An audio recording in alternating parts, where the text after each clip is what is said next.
भक्त। हरे कृष्णा। श्रीमद् भागवतम षष्ठम स्कंद अध्याय 10 में आज हम प्रवेश करने जा रहे हैं। अभी तक हमने देखा किस प्रकार इंद्र ने विश्वरूप का वध किया और त्वष्टा जो विश्वरूप के पिता थे वो क्रोध में अपने पुत्र के वध का बदला लेने के लिए यज्ञ करते हैं। उस यज्ञ से वृत्रासुर का प्राकट्य होता है। वृत्रासुर कोई सामान्य जीव नहीं है, भगवान का भक्त है और यज्ञ के माध्यम से इतना विशाल का शरीर प्राप्त करते हैं।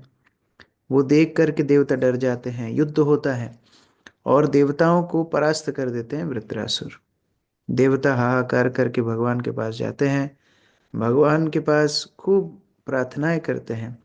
भगवान देवताओं के सामने प्रकट होकर के उनको बताते हैं किस प्रकार मेरे शुद्ध भक्त मुझसे इस तरह भौतिक आकांक्षा नहीं करते, लेकिन यद्यपि तुम्हारे अंदर ये इच्छाएं हैं, दधीची के पास जाओ और दधीची से उनकी अस्थियां मांगना।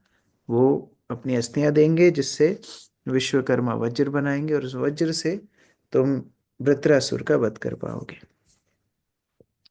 अध्याय 10 देवताओं तथा वृत्रासुर के मध्य युद्ध, हम इस अध्याय में अब प्रवेश करने वाले हैं। अरविंद प्रभु पढ़िए। हरे कृष्ण प्रभु जी। देवताओं तथा वृत्रासुर के मध्य युद्ध।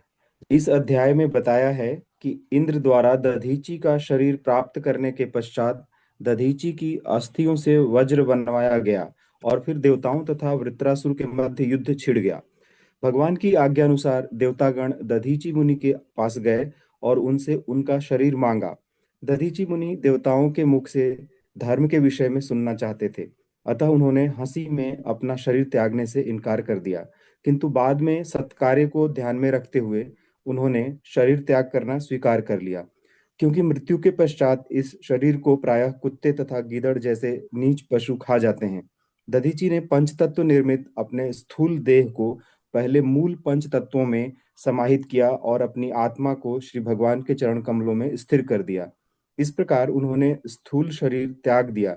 तब विश्वकर्मा की सहायता से देवताओं ने दधीची की अस्थियों से वज्र तैयार करवाया। इस वज्र से सज्जित वे हाथियों की पीठ पर सवार होकर लड़ने के लिए तैयार हो गए। सत्ययुग के अंत तथा त्रेता युग के प्रारंभ में देवों तथा असुरों में भीषण युद्ध हुआ। देवों का तेज न सह सकने के कारण असुर युद्ध भूमि से भाग गए, किंतु उनका नायक वृत्रासुर अकेला रह गया। उसने असुरों को भागते देखकर युद्ध भूमि में लड़ने और मरने की महत्ता पर उपदेश दिया। जो युद्ध में जीतता है उसे भौतिक संपत्ति प्राप्त होती है, किंतु युद्ध भूमि में प्राण गंवाने पर उसे स्वर्गीय लोकों में वास मिलता है। दोनों ही प्रकार से योद्धा लाभ में रहता है। हरे कृष्ण। दधीची देवताओं से थोड़ा मजाक करते हैं। दधीची बोलते हैं नहीं नहीं, मैं अपना शरीर कैसे दूंगा। फिर देवता बड़ा सुंदर उपदेश बताते हैं, कैसे शरीर तो कोई काम का नहीं है, आत्मा आत्मा ही सब कुछ होती है। तो दधीची हंसने लगते हैं, क्योंकि जो उपदेश देवता कर रहे हैं और उनकी जो इच्छाएं हैं दोनों मेल नहीं खा रही हैं। लेकिन फिर भी भगवान की इच्छा जान करके अपना शरीर अपने योग बल से ही त्याग करते हैं और फिर उनकी अस्थियों से वज्र बना करके देवता आक्रमण करते हैं वृत्रासुर के ऊपर। श्लोक संख्या 1। श्रीबादरायणीरुवाच इंद्रमेवं समादिश्य भगवान् विश्वभावना पश्यतामनिमेषाणां तत्रैव अंतर्दधे हरि। विनोद प्रभु। हरे कृष्ण प्रभु जी, नमस्ते प्रणाम। श्री सुखदेव गोस्वामी ने कहा, इस प्रकार इंद्र को आदेश देकर पूर्ण पुरुषोत्तम भगवान श्री हरि, जो दृश्य जगत के कारण स्वरूप हैं, देवताओं को देखते देखते वहीं अंतर्ध्यान हो गए। हरे कृष्ण। तो उपदेश देकर के भगवान वहां से चले गए। तथाभ्याचितः दैवैऋषि अर्थावरणा महान् मोदमानवाचिदं प्रहसन्नेव भारत। सरिता माता जी। हरे कृष्ण प्रभु जी, दंडवत प्रणाम। हे राजा परीक्षित, भगवान के आज्ञानुसार देवतागण अर्थवा के पुत्र दधीचि के पास पहुंचे। वे अत्यंत उदार थे और जब देवताओं ने उनसे शरीर देने के लिए प्रार्थना की तो वे तुरंत तैयार से हो गए, किंतु उनसे धार्मिक उपदेश सुनने के उद्देश्य से वे हंसे और विनोद में इस प्रकार बोले। हरे कृष्णा। विश्वरूप के पास भी देवता गए थे, विश्वरूप के पास भी देवता इसी प्रकार से प्रार्थना कर रहे थे, और विश्वरूप भी बार बार बोल रहा था कि अरे पुरोहित का काम तो अच्छा नहीं है, ये नहीं है, वो नहीं, थोड़े से मजाक तो होना ही चाहिए। लेकिन यहाँ दधीची भी तैयार हो गए, लेकिन फिर भी थोड़ा विनोद कर रहे हैं, थोड़ा हास्य कर रहे हैं कि कैसे मैं अपना शरीर दे दूं। अपि वृंदारकाद यूयम न जानिथ शरीरिणाम संस्थ संस्थायाम यह तो अभिद्रोह दुस्सह चेतन अपह। आरती सुमानी माता जी।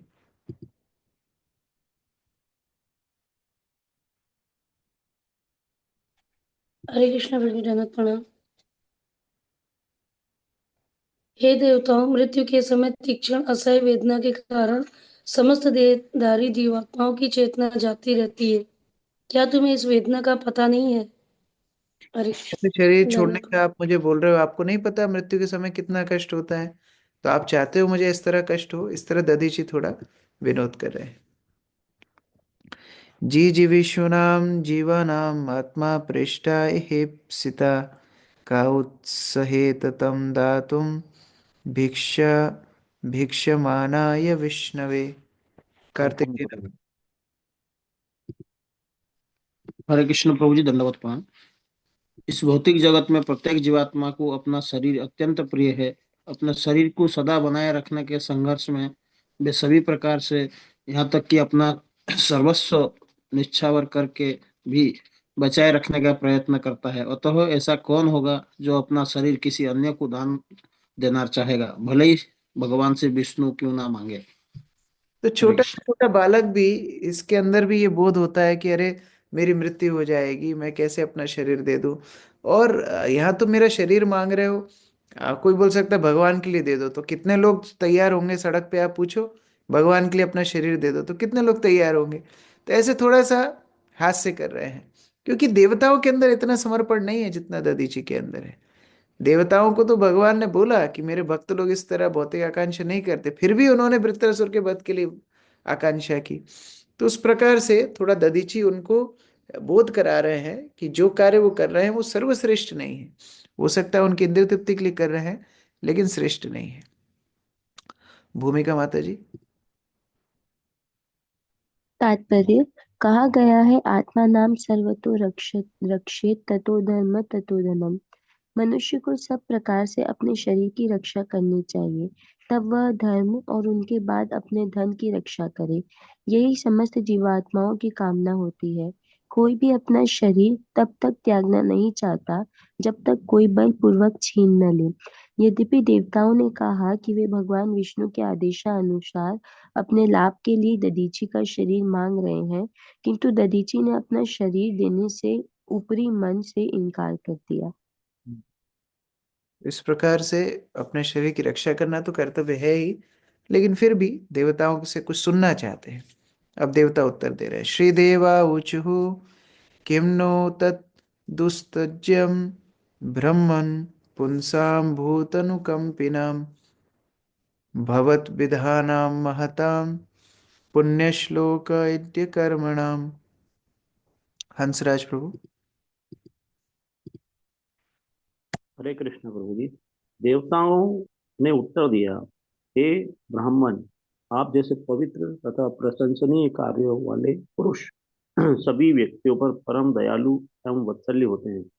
ऐसी पवित्र आत्माएं परोपकार के लिए क्या नहीं दे सकती?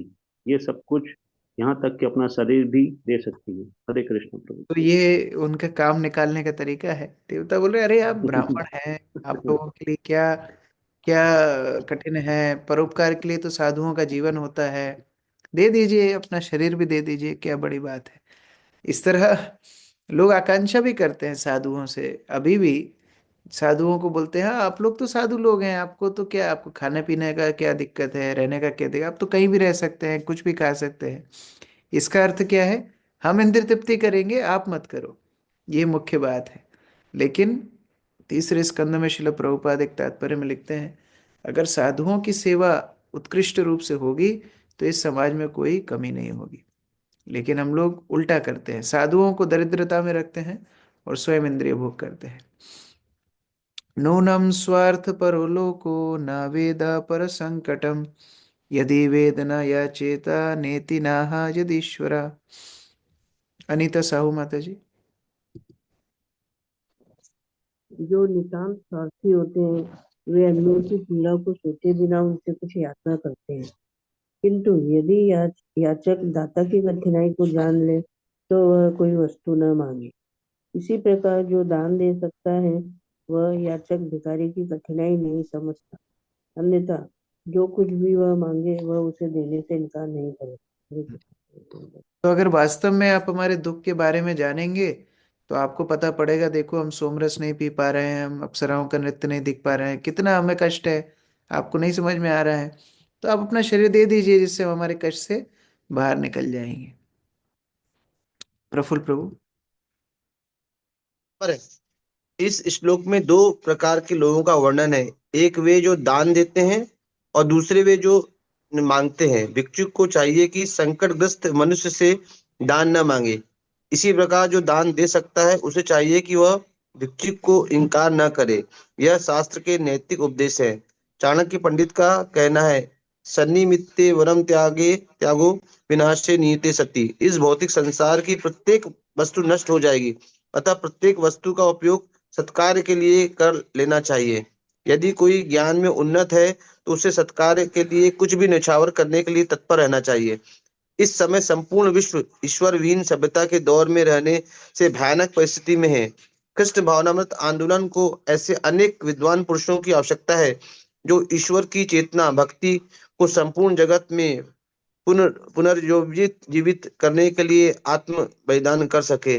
अतः हम समस्त विद्वान पुरुषों तथा स्त्रियों को इस कृष्ण भावनामृत आंदोलन में सम्मिलित होने एवं मानव समाज की भगवत भावना को पुनर्जीवित करने हेतु आत्म बलिदान करने के लिए आमंत्रित करते हैं।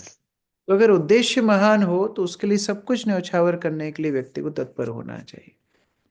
अगर यहाँ दधीची केवल भगवान की इच्छा जान करके अपना शरीर दे रहे हैं तो चैतन्य महाप्रभु जो स्वयं साक्षात भगवान हैं उनकी इच्छा को पूरा करने के लिए हमारा जीवन देना ये तो उपयुक्त है। तो उसी प्रकार से श्रील प्रभुपाद बोल रहे हैं, कृष्ण भावनामृत आंदोलन के प्रचार के लिए कई कई विद्वान लोगों की आवश्यकता है। और इस तरह से जब लोग इसमें जुड़ेंगे, अपनी शक्ति, अपना बल, अपना सामर्थ्य, अपनी बुद्धि कृष्ण भक्ति के प्रचार में लगाएंगे तो हम भगवान की सेवा कर पाएंगे। ये वास्तविक त्याग है जो हर व्यक्ति को करना चाहिए। 2 श्लोकों में देवताओं ने बोला। अभी दधीचि मुनि। श्री ऋषिर्वाच धर्मं वा श्रोतु कामेन यूयं मे प्रत्युदाहृता, एष वः प्रियमात्मानं त्यज्यन्तं संत्यजाम्यहम्। पिंकी माता जी।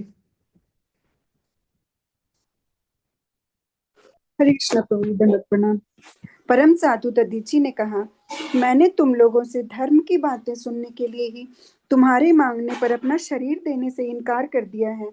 अब यद्यपि मुझे अपना शरीर अत्यंत प्रिय है तो भी तुम लोगों के कल्याण के लिए मैं इसको छोड़ दूंगा, क्योंकि मैं जानता हूँ कि यह आज नहीं तो कल अवश्य मुझे छोड़ देगा। हरे कृष्ण। कई बार लोग इस तरह सोचते हैं कि हाँ ये व्यक्ति देखो मंदिर में ब्रह्मचारी बन गया, या ये व्यक्ति ने अपना पूरा जीवन प्रचार के लिए दे दिया, हो सकता है इनके जीवन में कुछ करने के लिए होगा नहीं, हो सकता है इनको कोई जॉब नहीं मिली होगी या कोई इनको झेल नहीं रहा होगा घर वाले परिवार वाले, तो ये आकर के इस कॉन में रहते हैं, फ्री में खाते पीते हैं, अपना काम चलाते हैं। ऐसा नहीं है। जो व्यक्ति को प्रेम नहीं मिला है जीवन में, वो भगवान से प्रेम करना उसके लिए बड़ा मुश्किल है। जो व्यक्ति को सब कुछ मिला है वो छोड़ करके जब भगवान की सेवा करता है उसी को त्याग बोलते हैं। यहाँ पर दधीची स्वीकार कर रहे हैं, मुझे भी मेरा शरीर प्यारा है, ऐसा नहीं मेरा शरीर प्यारा नहीं है, ऐसा नहीं कि कोढ़ग्रस्त थे या कोई लकवा मारा हुआ था या कोई हैंडीकैप्ड थे जो चाहते थे कि शरीर छूट जाए, ऐसा नहीं था। उन्हें भी अपना शरीर प्यारा था, लेकिन जीव कल्याण के लिए और भगवान की इच्छा जान करके अपना शरीर छोड़ा। उसी प्रकार से जितने भक्त इस आंदोलन में स्वयं को समर्पित करते हैं वो बहुत कुछ त्याग करते हैं। ऐसा नहीं उनको परिवार अपना प्यारा नहीं, घर अपना प्यारा नहीं, उनका कंफर्ट प्यारा नहीं, फिर भी उसका त्याग करके भगवान की सेवा करते हैं। ये परोपकार कहलाता है। यो धुर्वेणात्मना नाथ न धर्मं न यशः पुमान् इहेत भूत दयया सा शोच्य स्थावरैरपि। नमिता माता जी।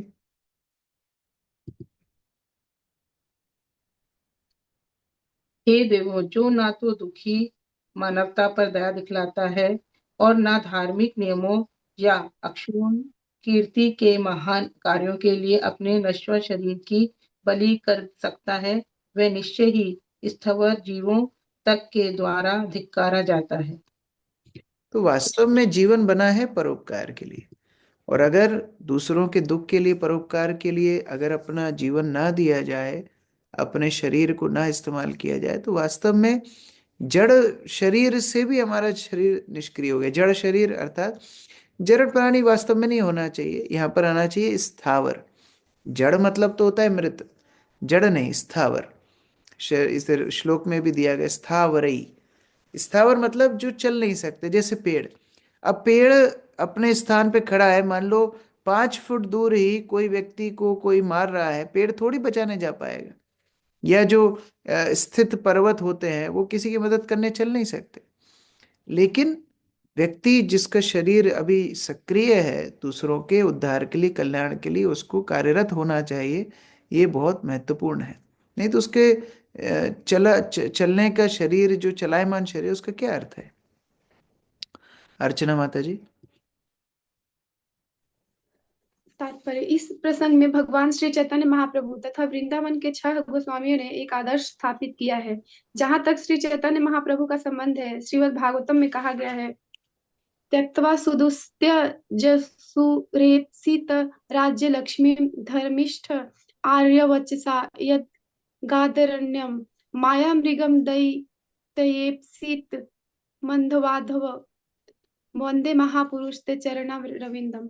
हम श्री भगवान के उन चरण कमलों को सादर नमस्कार करते हैं जिनका मनुष्य को सदैव स्मरण करना चाहिए। उन्होंने अपना गृहस्थ जीवन, यहाँ तक कि अपनी नित्य संगिनी को भी त्याग दिया, जिनकी पूजा स्वर्ग के निवासी तक करते हैं। वे भौतिक शक्ति के द्वारा मोहग्रस्त पतित आत्माओं के उद्धार के लिए वन में चले गए। संन्यास ग्रहण करने का अभिप्राय है नागरिक रूप से आत्महत्या, किंतु संन्यास अनिवार्य है। कम से कम प्रत्येक ब्राह्मण अर्थात प्रत्येक प्रथम कोटि के मनुष्य के लिए तो अनिवार्य है। श्री चैतन्य महाप्रभु की पत्नी अत्यंत तरुणी एवं सुंदर थी और उनकी माता अत्यंत स्नेहमयी थी। उनके परिवार के सदस्यों का व्यवहार इतना मधुर था कि देवता भी ऐसे घरेलू सुख की कल्पना नहीं कर सकते थे। फिर भी संसार के सभी पतित आत्माओं के उद्धार के लिए श्री चैतन्य महाप्रभु ने 24 वर्ष की आयु में गृह त्याग कर संन्यास धारण कर लिया। उन्होंने सन्यासी का कठोर जीवन बिताया और सभी शारीरिक सुखों का त्याग किया। इसी प्रकार उनके 6 चैतन्य गोस्वामी महाप्रभु के जीवन से उदाहरण दे रहे हैं। चैतन्य महाप्रभु ने जब संन्यास लिया, उनकी उम्र 24 साल थी, और घर में 16 साल की पत्नी, 60-65 वर्ष की माता, विधवा माता, सबको त्याग किया। किसके लिए? जीवों के कल्याण के लिए। तो ये भगवान के आदर्श से हम समझते हैं कि जब कोई व्यक्ति अपने शरीर को, अपने जीवन को कृष्ण भक्ति के प्रचार में समर्पित करता है, ये पूरे विश्व के कल्याण के लिए बहुत कुछ त्याग करते हैं। इसलिए जो त्यागी भक्त हैं, जो समर्पित भक्त हैं, जो पूर्णकालीन भक्त हैं, उनका सम्मान हम सबको करना चाहिए। क्योंकि हम तो अपने आराम से घरों में बैठ करके भक्ति कर रहे हैं, फिर भी हमें इतनी मुश्किल होती है। लेकिन इन्हें सब कुछ छोड़ा, परिवार को छोड़ा, घर को छोड़ा, सब कुछ छोड़ करके केवल और केवल कृष्ण भक्ति के प्रचार के लिए पूर्णरत हो गए हैं। इनका त्याग जीवन में, विश्व में सबसे बड़ा त्याग है। आरती माता जी। इसी प्रकार उनके 6 गोस्वामी समाज में अच्छे पदों पर मंत्री थे, किंतु वे सब मिलकर त्याग कर श्री चैतन्य महाप्रभु के आंदोलन में सम्मिलित हो गए। श्रील श्रीनिवास आचार्य कहते हैं, त्यक्त्वा तूर्णम शेष मंडल पति श्रेणीम सदा तुच्छवत भूत्वा दीन गणेशकौ करुणा या कौपिन कंथाश्रित। ये गोस्वामी अपने अपने मंत्री, जमींदार तथा विद्वान पदों को त्याग कर श्री चैतन्य महाप्रभु के आंदोलन में संसार के पतित आत्माओं पर अनुग्रह करने के लिए सम्मिलित हो गए। दीन गणेश कौ करुणया, उन्होंने भिक्षुकों का अत्यंत विनम्र जीवन स्वीकार किया। वे केवल लंगोटी तथा फटी गुदड़ी कंथा धारण करते हुए वृंदावन में रहे और वृंदावन के खोए हुए महिमाशाली स्थानों की पुनः खोज करने के श्री चैतन्य महाप्रभु के आदेश का पालन किया। इसी प्रकार जिन लोगों को इस संसार में सुख सुविधा प्राप्त है, उन्हें चाहिए कि वे पतित आत्माओं के उद्धार हेतु कृष्ण भावनामृत आंदोलन में सम्मिलित हो। भूत भूतद यया माया मृगम दयित येप्सितम तथा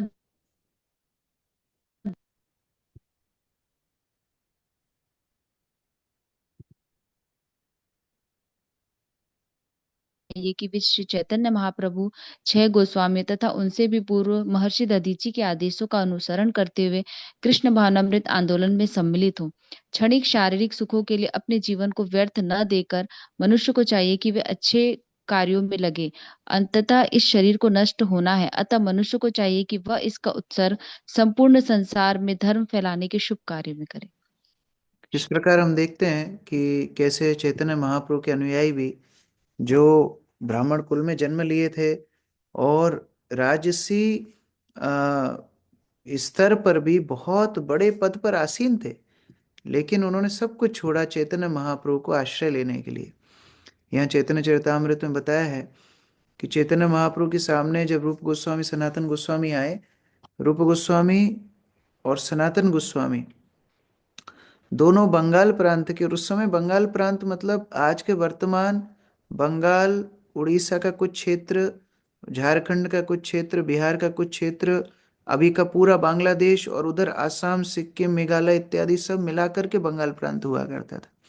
इतने बड़े क्षेत्र के प्रधानमंत्री, वित्त मंत्री जब चैतन्य महाप्रभु के सामने आते हैं तो यहाँ पर वर्णित है कि दैन्य रोदन करे आनंद विभल, प्रभु कहे उठो उठो होइलो मंगल, उठी दुई भाई तबे दंडते तृण धरी, दैन्य करी स्तुति करे करयोड़ करी। दोनों चैतन्य महाप्रभु के सामने दोनों भाई दंडवत करते हैं, महाप्रभु उनको उठने के लिए बोलते हैं और उसके बाद दोनों बहुत सुंदर प्रार्थनाएं भगवान को करते हैं। जय जय श्री कृष्ण चैतन्य दयामय, पतित पावन जय जय महाशय, नीच जाति नीच संगी करी निज काज, तुम्हार अग्रते प्रभु कहिते बासी लाज। और दोनों क्या बोल रहे हैं, जबकि उनका जन्म श्रेष्ठ ब्राह्मण परिवार में हुआ, कर्नाटक में बहुत बहुत उच्च कुल में उनका जन्म हुआ, लेकिन बोल रहे हैं नीच जाति, हम नीच जाति में जन्म लिए हैं। ये उनकी विनम्रता। नीच संगी, हमने मुगल शासकों का संग किया, नीच संगी, करी निज काज, और हम राजकाज में लगे हुए हैं जो नीच काज माना जाता है आध्यात्मिक दृष्टि से। तुम्हारे अग्रते प्रभु कहिते वसीलाज, हमें आपके सामने अपने आप का परिचय देने में भी शर्म आ रही है। ये हमारी हमारी दयनीय स्थिति है। कोई व्यक्ति बहुत बड़ी कंपनी में जॉब करने लगता है तो भक्तों को हाँ करके बताता है कि देखो हम कितनी बड़ी कंपनी में काम कर रहे हैं, लेकिन महाप्रभु के दोनों ये अनुयायी चैतन्य महाप्रभु को बोल रहे हैं हमको तो अपना परिचय देने में भी आपके सामने शर्म आ रही है। पतित पावन हेतु तुम्हारा अवतार, अमाबाई जगते पतित नहीं हार, आपका तो अवतार ही पतितों का उद्धार करने के लिए हुआ है और हमसे पतित आपको और कहाँ मिलेंगे। जगाई मधाई दुई करिले उद्धार, तहाँ उद्धारित श्रम नहीं ले तुम्हार। आपने जगाई मधाई का उद्धार किया, लेकिन उनका उद्धार करना आपके लिए बहुत कठिन नहीं था। क्यों? ब्राह्मण जाति तार नवदीप घर, नीच सेवा करे नहीं करे, करे नीचेर कुरपन कुरपर। बोलते हैं कि वो तो ब्राह्मण जाति में जन्म लिए थे, नवदीप में रहते थे, और मुगलों की सेवा तो नहीं की, कम से कम उन्होंने कुछ पाप कृत्य किए थे, लेकिन वो सब आपने आपने दूर कर दिए। सबे एक दोष तार है पापाचार, पाप राजित है नामा भासेर तुम्हार। और पापों का तो क्या कहना, जो पाप करता है वो तो भगवान के नाम का नामाभास मात्र करेगा, उससे मुक्त हो जाएगा। तुम्हार नाम लइय तुम्हार करिल निंदन, से ही नाम होइले तार मुक्तिर कारण। और क्योंकि नवद्वीप में ही दोनों रहते थे, बार बार आपका नाम तो लेते ही थे, चाहे निंदा करने के लिए लें, चाहे मजाक उड़ाने के लिए करें, लेकिन वो नाम लेते लेते वो पवित्र हो गए। जगाई मधाई हईते कोटि कोटि गुण, अधम पतित पामी आमी दुई जन। तो इस तरह जगाई मधाई के तो कोटि कोटि गुण हैं, लेकिन हम इतने अधम हैं, इतने पतित हैं, इतने पापी हैं कि हमारा उद्धार और कौन करेगा। म्लेच्छ जाति म्लेच्छ सेवी करी म्लेच्छ कर्म, गो ब्राह्मण द्रोही संगे आमार संगम। म्लेच्छों के साथ, मुगलों के साथ हमने उठे बैठे सेवा की, ये सारे गो ब्राह्मणों के द्रोही थे, इनके साथ हम उठे बैठे, ये तो हमारा कितना बड़ा दोष है। मोरो कर्म मोरो हाथे गलाए बांधिया, कुविषय विष्ठा गर्ते दिया छे फेलिया। और हमने स्वयं के ऐसे कर्म बंधन से अपने आप को फांसी लगा करके ऐसे वृष्टा तुल्य गड्ढे में भौतिक संसार के डाल दिया। अब हमारा आप उद्धार कीजिए। आमा उद्धारिते बलि नहीं त्रिभुवने, पतित पावन तुम्ही सबे तुम विनय। हे भगवान, कृपया करके आपके अलावा और कोई इस तीन भुवन में कोई नहीं है जो हमारा उद्धार कर पाएगा, इसलिए कृपया करके हमारा उद्धार कीजिए। अमा उद्धारिय यदि दिखाओ निज बल, पतित पावन नाम तबे ते सफल। जब हमारा उद्धार आप करोगे तब समझ में आएगा कि आप वास्तविक पतित पावन हो। तो यहाँ पर शिल प्रभुपाद ऐसे षड गोस्वामी को स्मरण कर रहे हैं जिन्होंने वास्तव में हमारे जीवन के लिए, हमारे प्रचार के लिए, हमें कृष्ण भक्ति देने के लिए अपनी बड़ी बड़ी पदवियों का त्याग कर दिया और ऐसे कोपिन कंथाश्रित एक एक पेड़ के नीचे इतने सरल भाव से रहते थे। ठंड में, अभी कितनी कड़ाके की ठंड पड़ रही होगी वृंदावन में, आप लोग कल्पना कर सकते हो। और आज से 500 वर्ष पहले जब वहाँ कोई बिल्डिंग नहीं थी, कोई इलेक्ट्रिसिटी नहीं थी, वन था, यमुना के तट पर कितनी ठंड पड़ती होगी। और ये केवल एक कोपे ने एक एक बहिर्वास ओढ़ करके अपना जीवन जीते थे, पेड़ के नीचे रहते थे और केवल सबके उद्धार के लिए उन्होंने इतने ग्रंथ लिखे, वृंदावन की खोज की। तो ये परहित के लिए जीवन हम सबको जीना चाहिए। केवल शारीरिक सुखों के लिए अपना जीवन जीना ये मनुष्य का कार्य नहीं है। मनुष्य का कार्य है कृष्ण भक्ति के प्रचार के लिए अपना जीवन दे, थोड़े कष्ट उठाए और इस प्रकार से अपना जीवन सफल बनाए। एतावानवयो धर्मा पुण्य श्लोकैरुपाशितः, यो भूत शोक हर्षाभ्याम आत्मा सोचति ऋष्यति। वेदांत प्रभु। यदि कोई मनुष्य दूसरे जीवों के दुख से दुखी होता है और उनके सुख को देखकर प्रसन्न होता है, तो पवित्र तथा परोपकारी महापुरुषों द्वारा ऐसे पुरुष के धर्म को अविनाशी माना गया है। हरे कृष्णा। वैष्णव क्या होते हैं? पर दुख दुखी, दूसरों के दुख को देख करके दुखी हो जाते हैं, और पर सुख सुखी, दूसरों के सुख को देख करके प्रसन्न होते हैं। वो किसी को दुख में नहीं देख सकते, किसी को कष्ट में नहीं देख सकते। वैष्णवता की पहचान है। परमवीर प्रभु।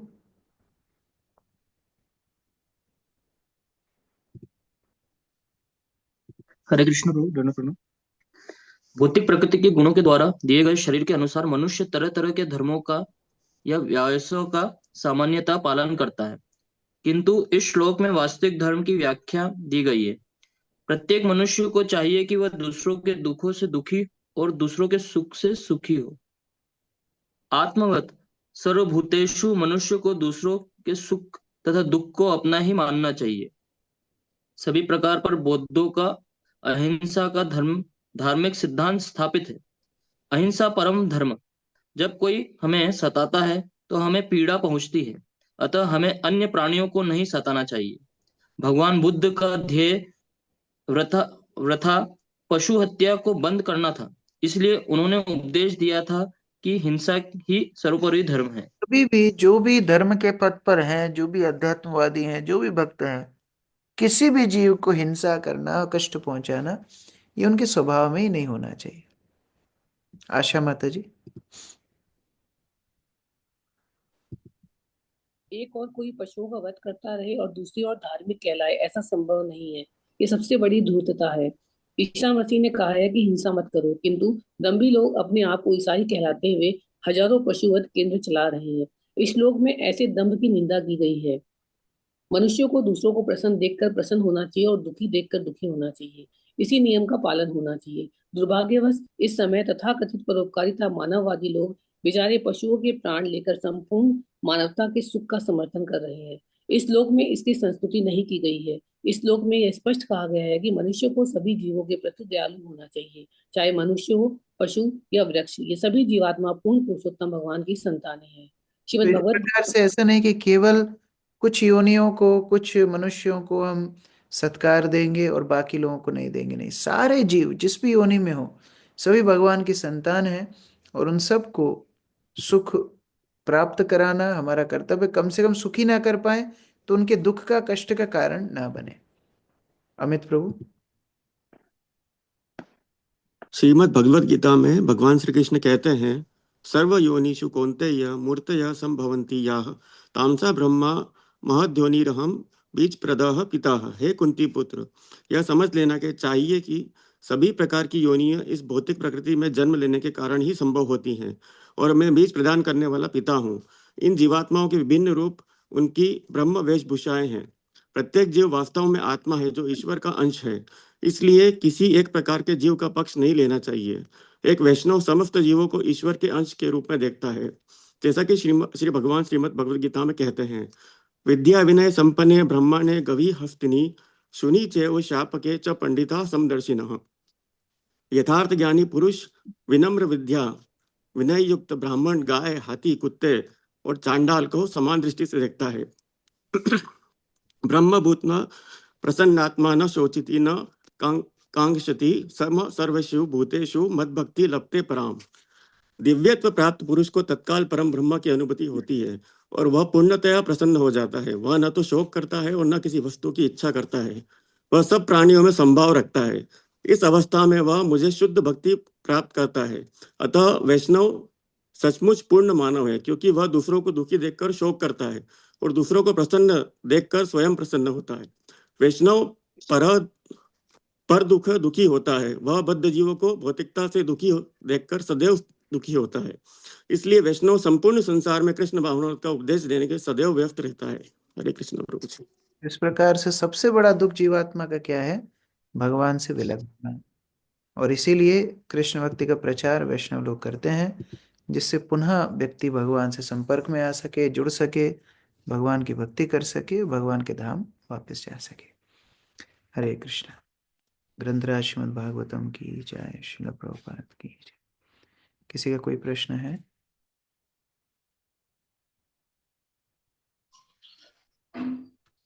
अक्रूर प्रभु।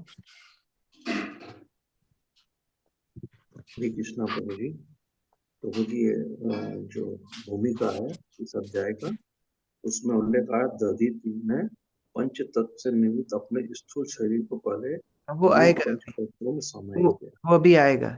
वो श्लोकों का चर्चा अभी आगे आएगी। हाँ, तो वहां हम लोग चर्चा करें। जी प्रभु। शिवानी माता जी। हरे कृष्णा प्रभु जी। दंडवत प्रणाम प्रभु जी। इसमें हमने श्लोक नंबर 9 में पढ़ा था कि जो बुद्ध भगवान थे उन्होंने अहिंसा परमो धर्म बोला है, पर हम देखते हैं जैसे क्रिश्चियन हुए, बौद्ध हुए, वो तो मांसाहार करते हो, तो पालन ही नहीं करते हैं बिल्कुल। पालन नहीं कर रहे हैं। वही प्रभुपाद बता रहे हैं वहां पर कि जिस आधार पर ये धर्मों का गठन हुआ, वही आधार से वो च्युत हो गए। जैसे क्रिश्चियंस को बाइबल में जीसस क्राइस्ट ने बोला है, दाउ शैल नॉट किल, आप लोग किसी की हत्या नहीं करनी है।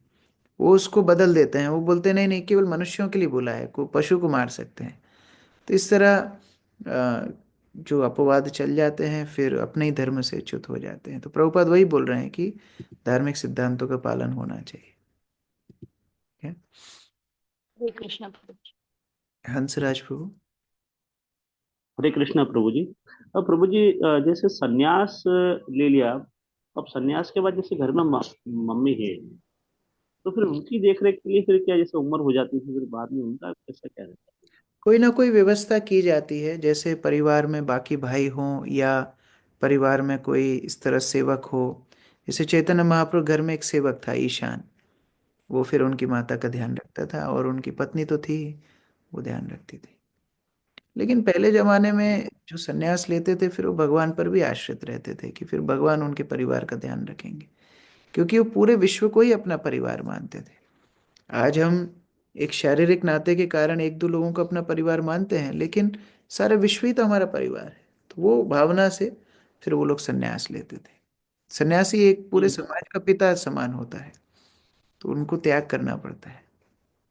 जी, वो सही बात है प्रभु जी, परंतु आज का जो माहौल है, इस माहौल में जैसे जैसे माता जी, बुजुर्ग माता जी है, तो फिर उनकी जैसे तबीयत खराब हो जाती है, उनकी देख रेख करना, तो फिर वो इसमें दो बातें हैं। देखिए, भक्त तो प्रयास करेगा ही कि अपनी सारी व्यवस्था करके आए, लेकिन फिर भगवान पर भी आश्रित रहना चाहिए।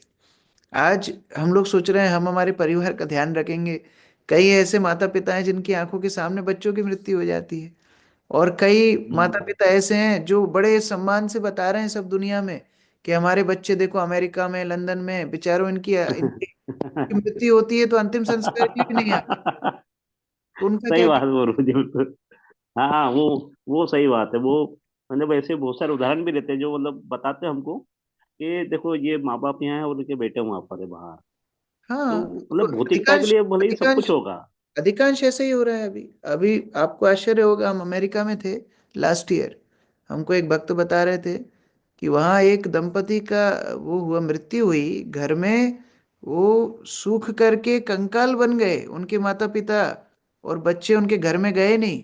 कई सालों बाद वो घर में गए तो गेट बंद था, बाहर पूरा लॉन उग गया, घास कटी नहीं। तब समझ में आया घर में कोई गड़बड़ है। खोल करके देखा, दोनों माता पिता का कंकाल अंदर है। तो उन लोगों का क्या कहेंगे फिर? तो जब भौतिक हम्म। इंद्रिय तृप्ति के लिए व्यक्ति इतना पागल है, उसके लिए सब त्याग करता है, तो फिर भगवान के प्रचार के लिए अगर आधा परसेंट 1% लोग भी पूरी दुनिया में भक्त बनते हैं और अपना जीवन समर्पित करते हैं, तो फिर भगवान उनके परिवार का देखभाल करते हैं।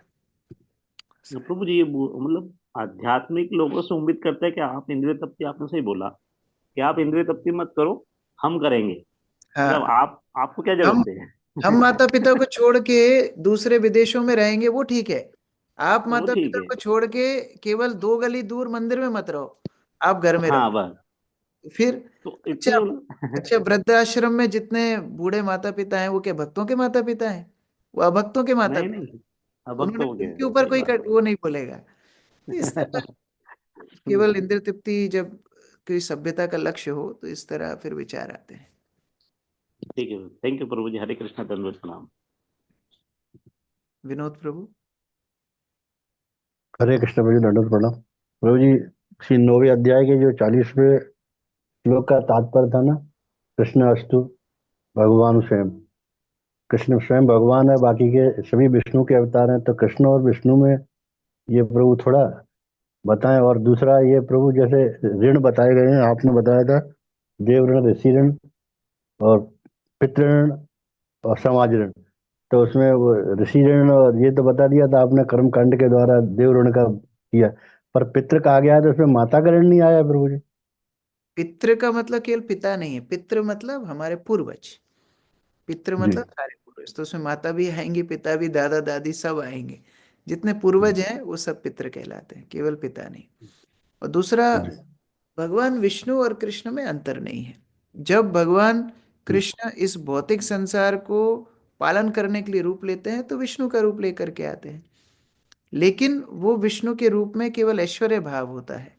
उधर व्यक्ति साख्य नहीं कर सकता, उसमें वात्सल्य नहीं कर जी सकता, उसमें माधुर्य रस नहीं है। तो ये रसों की केवल आदान प्रदान भगवान श्री कृष्ण के ही लीलाओं में होती है। भगवान राम की लीला में थोड़ा बहुत साख्य है, लेकिन उसमें भी ऐश्वर्य मिश्रित है।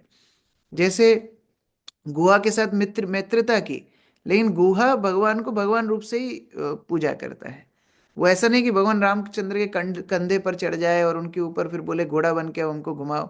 ये सारी लीलाएं कृष्ण लीला में ही देखने के लिए मिलती है। तो रस की दृष्टि से ये कृष्ण परिपूर्ण रूप है, और फिर अलग अलग प्रयोजनों से अलग अलग रूपों में अवतार लेते हैं।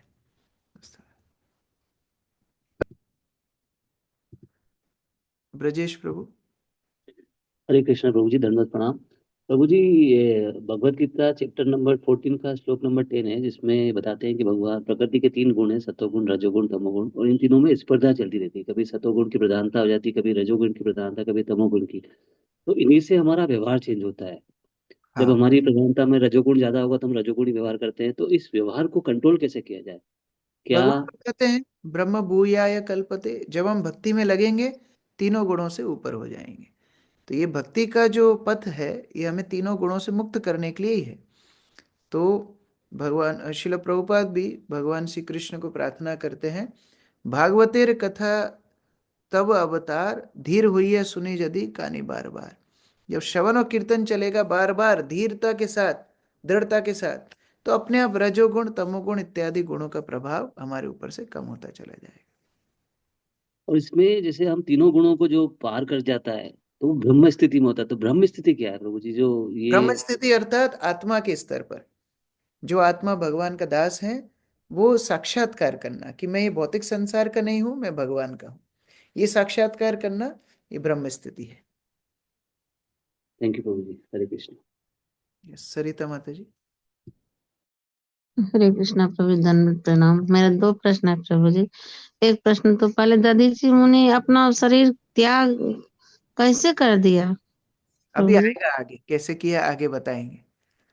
और एक प्रश्न, जो योगी जन होते थे ना, वो इच्छा मृत्यु कर सकते थे, वो अपने हिसाब से शरीर छोड़ सकते थे, तो वो आगे अभी चर्चा। और एक प्रश्न है प्रभु जी, जो कभी काल मन ऐसे विचलित हो जाते हैं, देखते हैं तो उस लोग कुछ करते नहीं है, फिर भी उसके बालक से इतना बच्चा अच्छा है और हम इतना कर रहे हैं, फिर भी भगवान ऐसे क्यों कर रहे हैं, मन विचलित हो जाते हैं प्रभु। देखिए, पूर्व संचित कर्म है। जैसे गांव में ना पहले एक बड़े से ड्रम में अनाज रखा जाता था। तो अनाज रखते हैं, तो जैसे लास्ट पिछले साल का कुछ अनाज बच गया, अब उसके ऊपर आपने इस साल का अनाज डाला। पिछले साल का अनाज उतना अच्छा नहीं था क्वालिटी में, इस साल का बहुत अच्छा अनाज था। लेकिन जब नीचे से निकालते हैं तो पहले कौन सा निकलेगा? पहले पिछले साल का खत्म होगा ना, फिर तो नया साल का निकलेगा। उसी तरह यद्यपि इस जन्म में हम अच्छे कर्म कर रहे हैं, हमको लग रहा है अरे हमने तो कुछ गलत किया है नहीं किसी के साथ, लेकिन पूर्व काल में कुछ सिंचित कर्म है, जो कर्मों के अनुसार अभी हमें भोगना पड़ रहा है। और इसमें प्रसन्न नहीं होना चाहिए कि देखो हमारे बुरे कर्म कट रहे हैं, इससे हम और मुक्त होंगे, हम भगवान के समीप जाएंगे, यही भावना हमारे अंदर होना चाहिए। ठीक है। प्रभु। हरे कृष्ण। यस, आरती सोमानी माता जी। हरे कृष्ण प्रभु जी, नंदन प्रणाम। प्रभु जी, एक प्रश्न बहुत दिन से आ रहा है कि ये भगवत गीता है या कोई भी अपने शास्त्र है, श्लोकबद्ध है, छंदबद्ध है, मतलब, और अब बता भी रहे थे कि भगवत गीता भगवान के द्वारा गाया हुआ गीत है। तो गीत ना कम मतलब बहुत हाइपर खुशी होती है तो गा के बातें करते हैं, गीत मतलब श्लोक नॉर्मल बात नहीं ऐसा नहीं है। करते। गीत अर्थात वो जो ज्यादा विद्वान लोग होते हैं, अपने शब्दों को कम कम शब्दों में बड़ी बात कहने का वो रखते हैं, सामर्थ्य रखते हैं। जो ज्यादा बुद्धिमान होगा ना, कम शब्दों में ज्यादा बात कह देगा। उसी प्रकार से जब कोई छंद में या पद्य में कोई बात बोलता है, अर्थात बहुत बड़ा विद्वान है। जैसे देखिए, आप भी सोचिए, विचार कीजिए, आपको कोई बहुत बड़ा प्रवचन याद रखना है, मुश्किल होगा, लेकिन एक श्लोक याद करना आसान होगा। क्यों? वो एक श्लोक के माध्यम से आप बहुत सारे सिद्धांतों को स्मरण रख सकती हैं। जैसे उत्साह निश्चया धैर्य तत्त कर्म प्रवर्तनात् संग त्याग सतो वृत्ति क्षण विभक्ति प्रसिद्धति। अब ये 6 वस्तुओं को अगर कोई प्रवचन में बताए, पूरा याद रखना मुश्किल है, लेकिन एक श्लोक के माध्यम से सरलता से याद रखा जा सकता है। तो विद्वत्ता की निशानी है कम शब्दों में बात को कहना। जैसे रामायण की भी शुरुआत में वाल्मीकि ऋषि जब श्राप देते हैं पद्य रूप में, उनके मुख से जो श्राप निकलता है पद्य रूप में, तो वो विस्मित रह जाता है, अरे ये कैसे निकला? तब उनको समझ में आया, अरे इसका मतलब भगवान में चाहते हैं मैं पद्य रूप में उनकी लीला लिखूं। तो ये विद्वत्ता की निशानी है। ऐसा नहीं केवल आनंद में व्यक्ति नाच रहा है, गा रहा है, वो स्तर अलग है। लेकिन ये विद्वान जो होते हैं ना, जो बहुत प्रकांड पंडित होते हैं, वो कम शब्दों में ज्यादा बात कहने के लिए ये पद्य का सहारा लेते हैं उस तरह। ठीक है। Thank you so much, very beautiful, बहुत अच्छे से समझाया। प्रभु जी, एक प्रश्न है, ये अभी चैतन्य चरितमृत तो नहीं, आपके सानिध्य में ही थोड़ा बहुत समझा, लेकिन वो महाप्रभु जब 16 वर्ष की पत्नी का, तो उन पत्नी के साथ अन्याय नहीं हुआ, मतलब उन्होंने पूरे विश्व का तो कल्याण किया।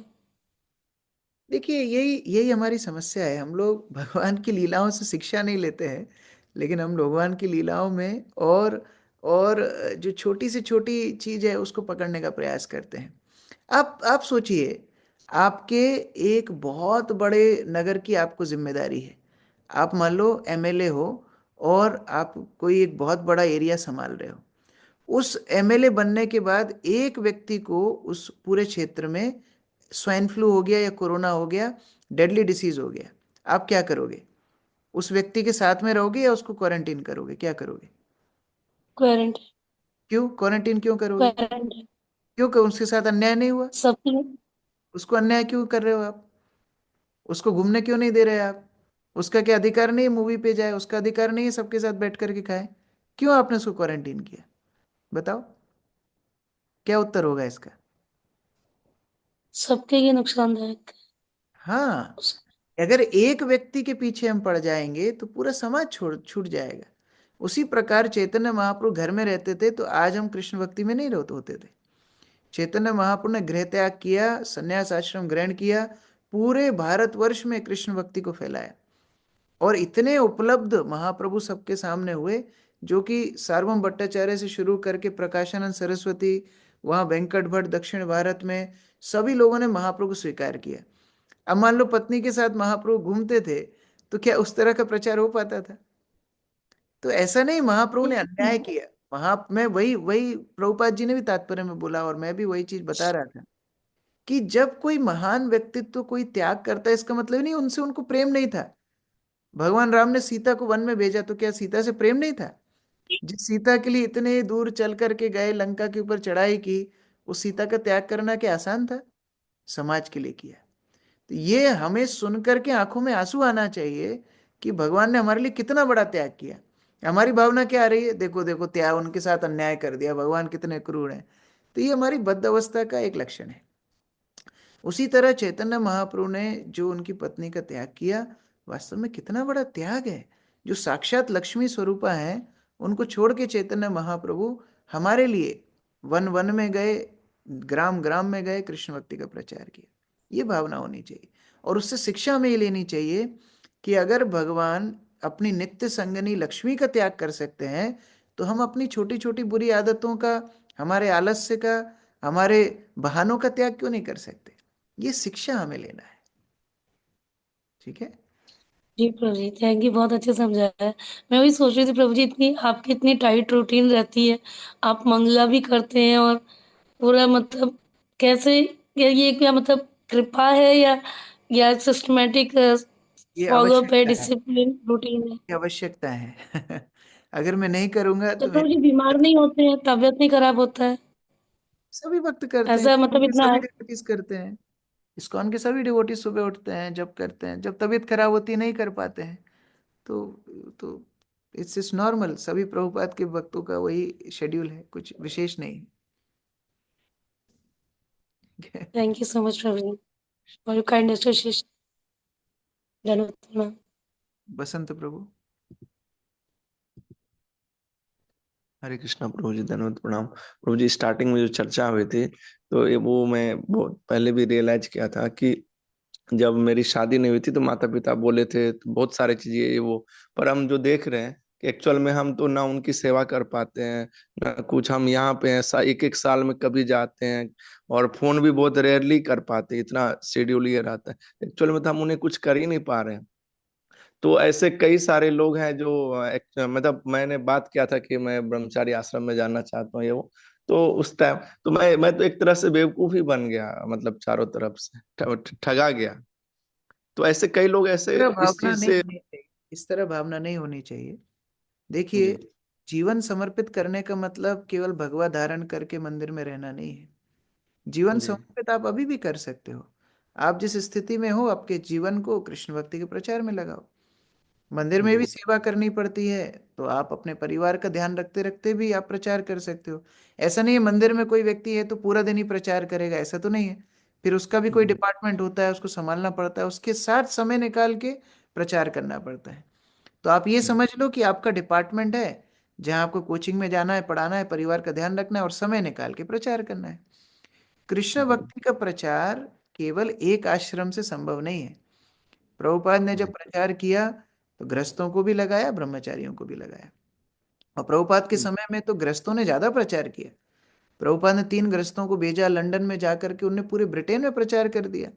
वहां मुकुंद जानकी सैन फ्रांसिस्को में गए, पूरे वेस्ट कोस्ट वहां प्रचार शुरू कर दिया। प्रभुपाद ने यहाँ भारत में यमुना माता जी से शुरू करके कई गृहस्थों को भेजा, उन्होंने भारत में प्रचार शुरू कर दिया। गोपाल कृष्ण महाराज को भारत का जीबीसी बनाया, तब गोपाल कृष्ण महाराज गृहस्थ थे। तो कहने का जी अभिप्राय, गृहस्थ ब्रह्मचारी का विचार दिमाग में नहीं होना चाहिए। विचार ये होना चाहिए कि अपने जीवन को हम कैसे भगवान की सेवा में लगाएं, ये विचार होना चाहिए। प्रभु जी एक जी एक छोटा इसी चीज में हम जो फील करते कभी कभी जैसे इच्छा होता है कि भक्तों के संग यहाँ भी जा सकते हैं, यहाँ यहाँ जा सकते हैं, हमारे पास टाइम होता है तो, लेकिन वो नहीं, बहुत सारी चीजें ऐसी मन में आती है कि बहुत कुछ किया जा सकता है और कर तो कुछ भी नहीं पा रहे हैं, तो थोड़ा दुख होता है। पर आपकी बात हम समझ पा रहे हैं और इसी से थोड़ा थोड़ा जी करना चाहिए, जितना समय है उसके अनुसार करना चाहिए। एकदम अत्यधिक बहुत बड़ी अपने आप से अपेक्षा रहेगी तो भी आप मायूस हो जाएंगे। हमें जितना सामर्थ्य समय भगवान ने दिया है उसके अनुसार कीजिए, भगवान और शक्ति सामर्थ्य देंगे और कर पाएंगे। तो उस तरह धीरे धीरे धीरे अपनी क्षमता अनुसार करना चाहिए। देखिए, और प्रभु जी भगवान जी भगवान किसी भी जीव को शक्ति प्रदान कर सकते हैं, लेकिन वो जीव गंभीर होना चाहिए। और गंभीरता कैसे दिखेगी? जितना अभी आपको भगवान ने दिया है, समय, शक्ति, बुद्धि, जो कुछ, उसका आप इस्तेमाल कितना भक्ति में कर रहे हो, प्रचार में कर रहे हो। वो ठीक से जी करोगे तो भगवान और शक्ति देंगे। कई बार हमें आश्चर्य होता है ना, अरे ये भक्त इतना कैसे कर रहे हैं, ये भक्त इतना प्रचार कैसे कर रहे हैं, इनका इतना कैसे चल रहा है। भगवान शक्ति दिए, बिना भगवान की शक्ति के कुछ हो सकता है? कृष्ण भक्त शक्ति बिना नहीं, तार प्रवर्तन, बिना कृष्ण शक्ति के कुछ नहीं हो सकता। लेकिन हमारी शुरुआत कैसे होगी? जितना है उतना कीजिए, भगवान और देंगे, और कीजिए। उस तरह हम लोग आगे भक्ति में बढ़ते हैं। जी प्रभु जी। प्रभु जी, मम्मी पापा जो वहां पे हैं, दादी माँ सब, तो उन लोग के लिए क्या कर सकते हैं यहाँ से? देखिए, अब कलयुग का ये लक्षण है कि बच्चे माता पिता के साथ नहीं रहेंगे, आप ज्यादा कुछ कर नहीं सकते। ये कलयुग का लक्षण है। ऐसा नहीं है कि इसमें किसी की गलती है, ये कलयुग का लक्षण है। तो अगर वो आपके जी साथ जब आते हैं, मैं तो देखता हूँ जब घर में रहते हैं तो आप सेवा करते ही हो, लेकिन अब जब घर में नहीं रहते हैं, उनको गांव में अच्छा लगता है, आप अपनी नौकरी नहीं छोड़ सकते हो, तो क्या किया जा सकता है? बीच बीच में जी जाइए, मिलिए, उनको बुलाइए, अपने साथ रखिए, यही किया जा सकता है। तो इसमें किसी की जी गलती नहीं है, ये कलयुग का जी लक्षण ही है कि धन उपार्जन के लिए व्यक्ति अलग अलग शहरों में रहेंगे, माता पिता अलग रहेंगे, ये कलयुग का लक्षण है। जी। हम हरि नाम का बताए वो लोग जप कर रहे हैं, और प्रभु जी उनके नाम से कुछ सेवा वगैरह कर सकते हैं। हाँ देखो, माता पिता की सबसे बड़ी सेवा है उनसे मिलना बार बार। कभी आप जाइए, कभी उनको बुलाइए, अपने साथ रखिए, उस तरह कीजिए। अभी जगन्नाथपुरी में प्रभु जी सबको ला रहे हैं साथ में। Very good. हरे हरे कृष्ण। कृष्ण हरे कृष्ण। प्रभुपाद की जय, समवेत भक्तवृंद की जय।